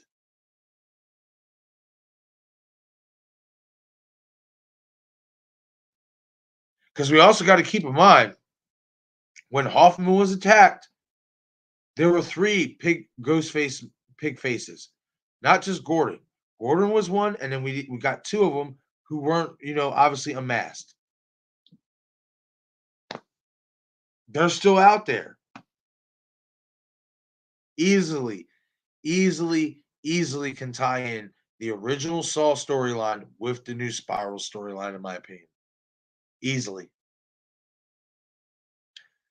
Thank you, Bob. Yes, and Conrad, we love to pick your brain. I appreciate it, man. Honestly. Yep, because Adam was helping Gordon taking pictures after the events of the first. Thank you. Yes, exactly. Like, who else was taking those pictures? Those pictures were the exact same style, the exact same style of framing, background, everything was the same that Adam used. Same brand, everything. And it's not, of course, impossible to think that because look what we got in Gordon. Gordon was helping since the second one. Gordon was involved since the second Saw. He was involved throughout. And Adam was the only photographer.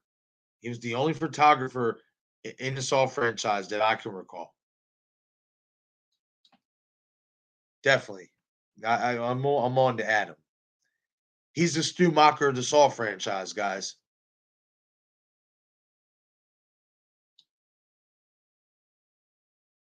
But yeah, so okay. So we came to an agreement that obviously we would like to see this movie, you know what I mean, be updated and remade in modern times. We got James Jude Courtney as possibly Matt Cordell. You know what I mean? Is there anybody else that you would want to see playing the Matt Cordell character? And who would you want to see play Jack Forrest, which is Bruce Campbell's character, Teresa Mao, which was portrayed by Lauren London, and Officer Frank McRae, who was portrayed by Tom Atkins? What actors would you like to see fill these roles? That's what I want to know, guys.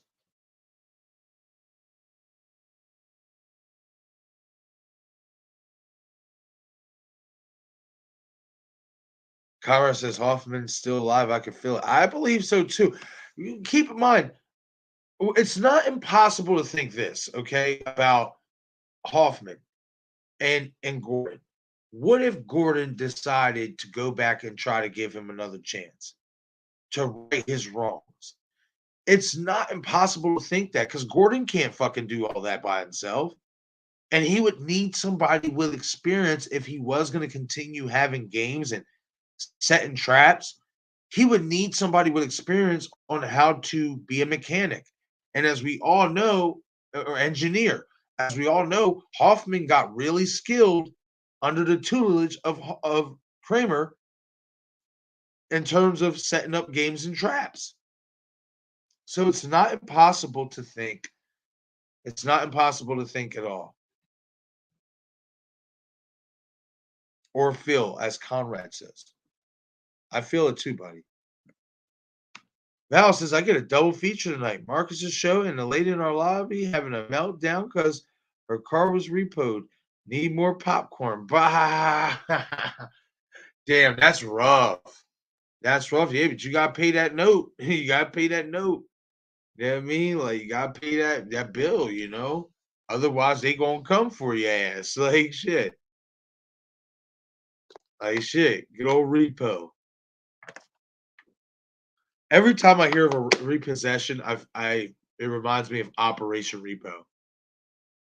Every time. Never fail. Or South Beach Toe.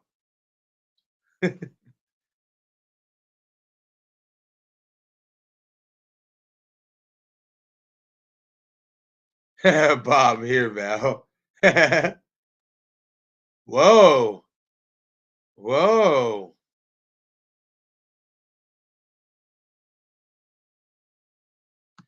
That's not a bad idea.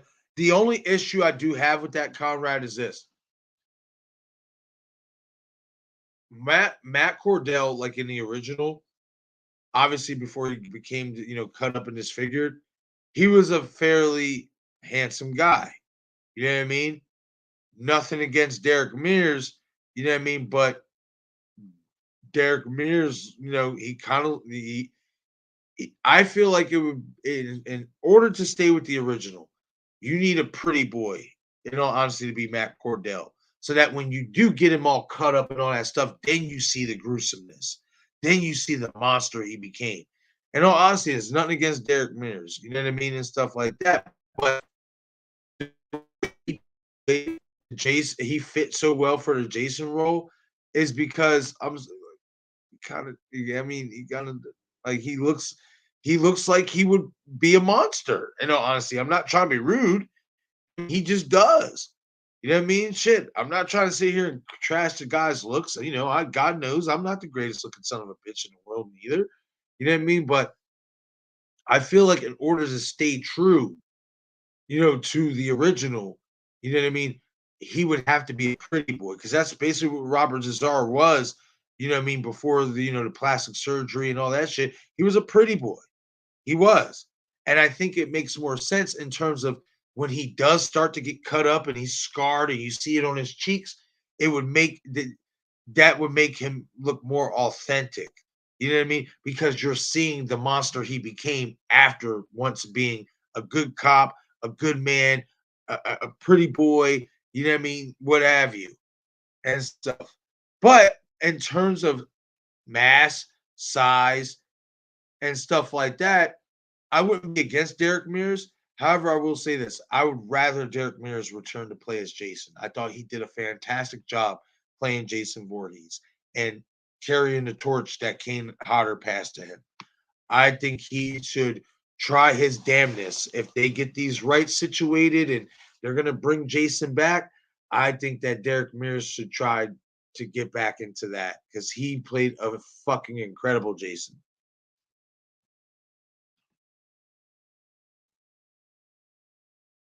Look at his Jason Voorhees in the remake. Yeah, absolutely. No, he definitely did a great job. I mean, the thing is, another thing is too, and I'm not saying Derek, can't sit there and obviously stalk or nothing like that. I see him as more as a guy who's going to run after you, much like he did with Jason. He's going to blitz the shit out of you. I would rather see let me see who I could see playing this part of Matthew Cordell.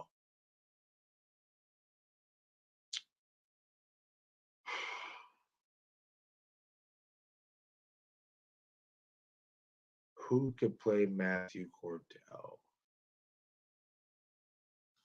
Man, I'm struggling with this one. I'm not gonna lie. Who could play Matt Cordell?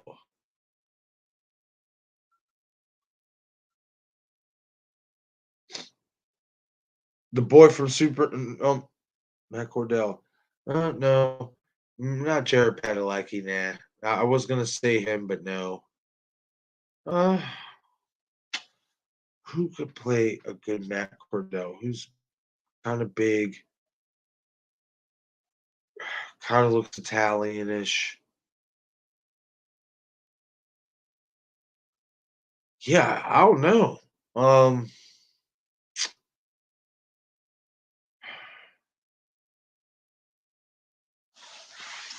think, guys, give me a second.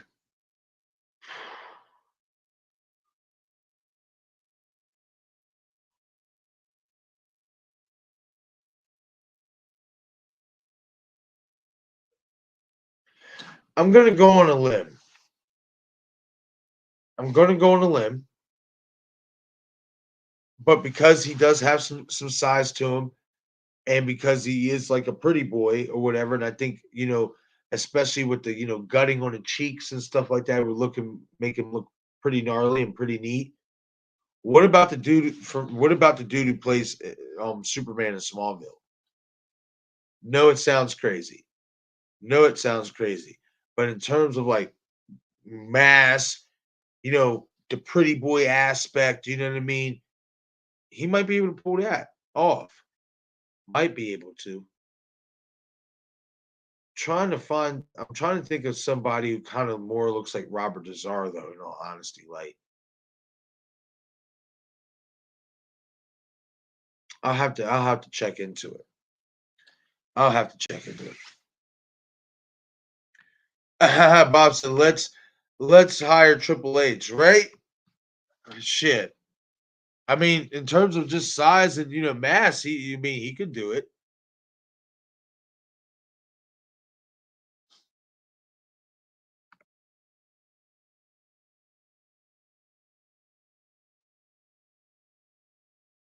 Akara said, "Oh, I got it. Jigsaw from Netflix's The Punisher." See, I haven't watched the Punisher series yet. I want to get into that. I have not watched it, so I don't know what the Jigsaw from the Netflix series looks like anyway. I know what it looked like in Punisher Warzone. I mean, I did hear a lot of great things about the TV series or whatever, or the Netflix series. So that's when I can have time. I'm gonna have to start binge watching.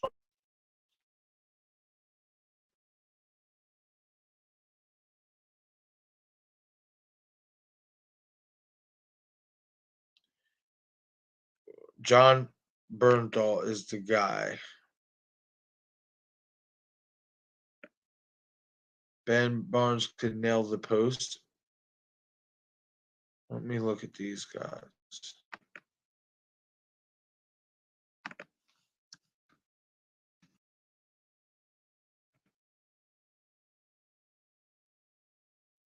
Ooh, Val, I really like that. I like Ben Barnes. Or whoever said that. Let me see if that was you, Val, or Conrad.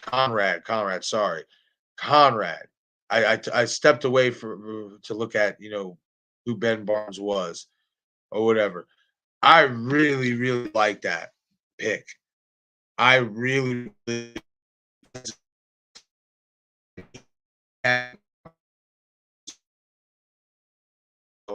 laggy. Here we go. It's doing so well. It had to happen at some point with the lag, right? But no, honestly, I like that. I just looked him up on Google. The slick back hair like Robert Nazar, pretty big, got some size on him and stuff. Obviously, is a pretty boy, good looking, handsome guy.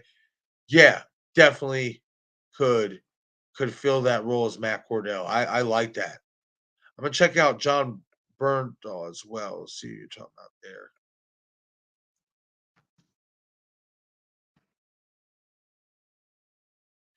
Oh, okay, yeah, him. Okay, John Bernthal. That's right. Yes, the Punisher himself, the guy who plays the Punisher. Okay, huh?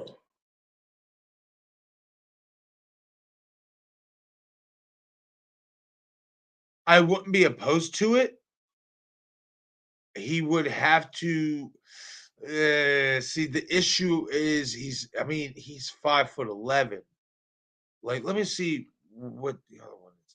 Because Robert Zarr was 6'2", and I'm sorry, I want somebody who's a little bit physically imposing. Yes, Ben Barnes would more fit it because he's 6'1".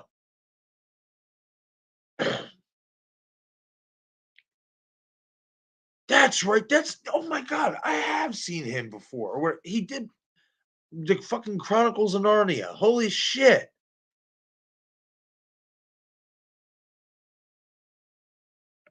That's crazy. I forgot all about him. Yeah, the Chronicles of Narnia. Okay. Fucking right. Yes. But being that he's 6'1" and John Bernthal is 5'11", I would more lean towards Ben Barnes. And plus, he just has that look. He has that slick back. He's got the beard going. Excuse me. Like, yeah, I like that pick, Conrad. I like that pick a lot. Like a lot, a lot. Like, especially seeing that picture with him with the slick back hair and shit kind of just gave me Robert Lazar vibes.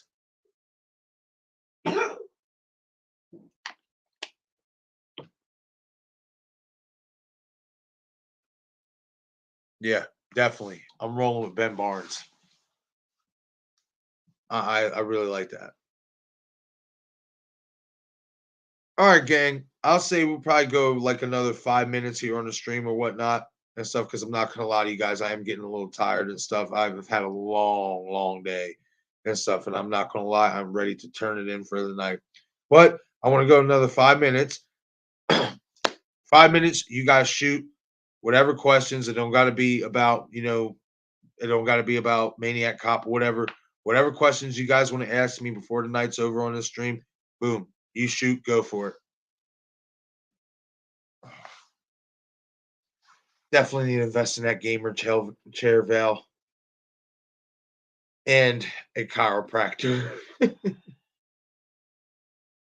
Hell, fuck that. Just give me somebody find me a sumo wrestler to just sit on my fucking back and just that's all I want to hear. Honestly, my back needs it, man.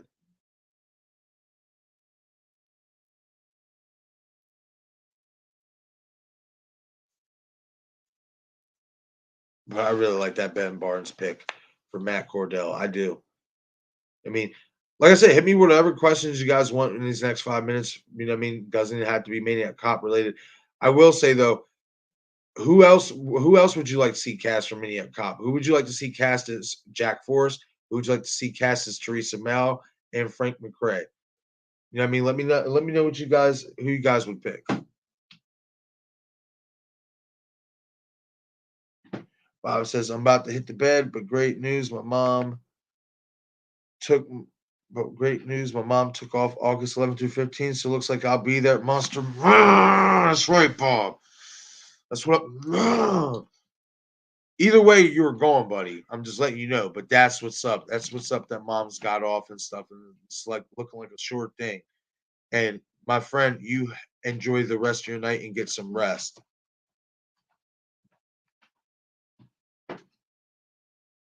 Yes, that is great news, isn't it, Val? Hell yes. Hell yes.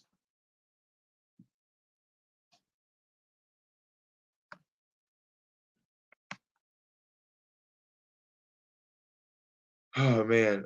Next week I got to go to Staples. I got to go out to Staples and get me the logo printed out. I'm gonna start posting like a whole bunch of basically promotional, promotional basically promotional pictures and stuff, and I'm gonna scatter them around the city, post them up on posts and stuff like that try to get some more exposure for the channel and stuff like that, especially here locally.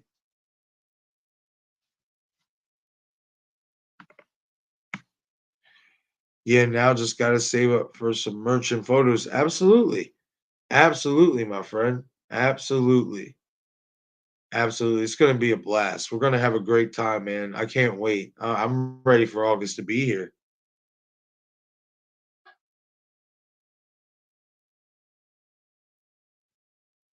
Val, yes, I am sleepy. I am. I am going to get some sleep. That's why I said I was only going to go 5 more minutes. I'll go another 2 minutes and then I'm going to end it. I'm going to answer. I want to answer Conrad's question. Hey, what do you think of the Terminator having slasher elements to it? I mean, it kind of did, especially in two with the liquid, what I mean, with the liquid Terminator, and he would slice through people and cut through people. I'm not against it.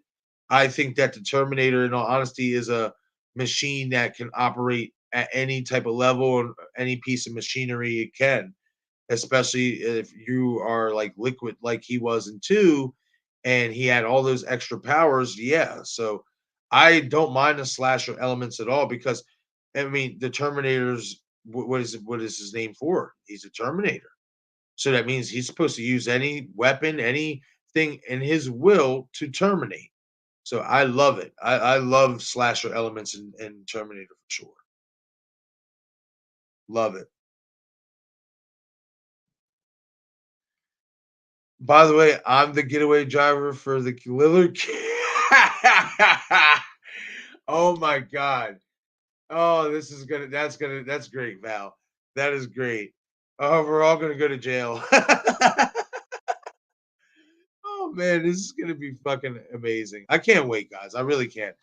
I cannot wait for Monster Mania. I can't. And especially more importantly, not even just to go to the con, obviously. I can't wait to meet you guys, honestly, in person. You know what I mean? Like it's gonna be really, really fun. We're all gonna have a great time.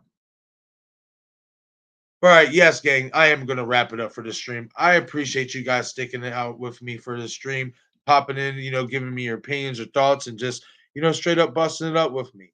You know what I mean? But this is the end of the stream. I am going to definitely go get me some sleep. If any new viewers watch the replay of this stream, please be sure to do me a favor, hit that like button and subscribe to the channel. The support is greatly appreciated. Any returning subscribers, viewers that haven't watched this stream, that will watch this stream later, hit the stream, give the stream a like button. It really helps the channel out. You guys, all your support helps the channel out. Leave a comment too as well if you watch the replay. All right, gang, I'm out of here for tonight. I will definitely catch you guys later, and always remember.